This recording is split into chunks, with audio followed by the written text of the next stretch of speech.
भाजप सरकारने काँग्रेस पक्षाची बँक खाती चुकीची कारवाई करत निवडणुकीच्या तोंडावर सील केली आहेत। या पार्श्वभूमीवर माजी मुख्यमंत्री पृथ्वीराज चव्हाण यांनी पक्ष निधीसाठी आवाहन केले होते। त्या आवाहनाला प्रतिसाद देत कराड तालुक्यातील कापिल येथील इयत्ता 3रीत शिकणाऱ्या राजवीरा नितीन ढापरे या चिमुकलीने वर्षभर साठवलेले खाऊचे पैसे आमदार पृथ्वीराज चव्हाण यांच्याकडे सुपूर्द केले।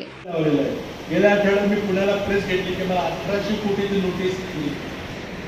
काल नवीन नोटीस आली 3675 कोटीची दंडाची नोटीस आली। आमचे पैसे जप्त केले। काँग्रेस पक्षाला एक नवा पैसा खर्च करता येणार नाही।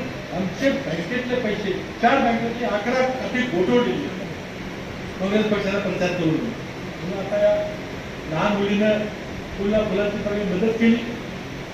शेवटी ही निवडणूक राजकीय पक्षांचे जरी हात बांधले तरी लोकांनी जर हातात घेतली, लोकांनी ती निवडणूक हातात घ्यायची वेळ आलेली आहे। कोण मला भेटायला आलं नाही, मी वाट बघतोय, काही करू नका।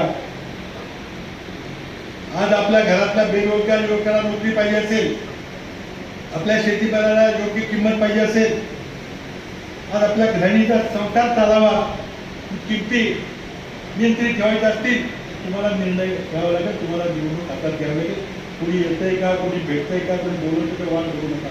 दिवसांपूर्वी मी आदरणीय पृथ्वीराज बाबांची प्रेस कॉन्फरन्स टीव्हीला पाहिली। त्यात बाबा असे म्हणत होते की भाजप सरकार चुकीची कारवाई करत काँग्रेस पक्षाची बँक खाती सील केली आहे आणि लागणारे निवडणुकीला पैसे ते आपल्याकडे 10 रुपये सुद्धा काढू शकत नाही। म्हणून मी माझ्या खाऊचे पैसे आपल्या काँग्रेस पक्ष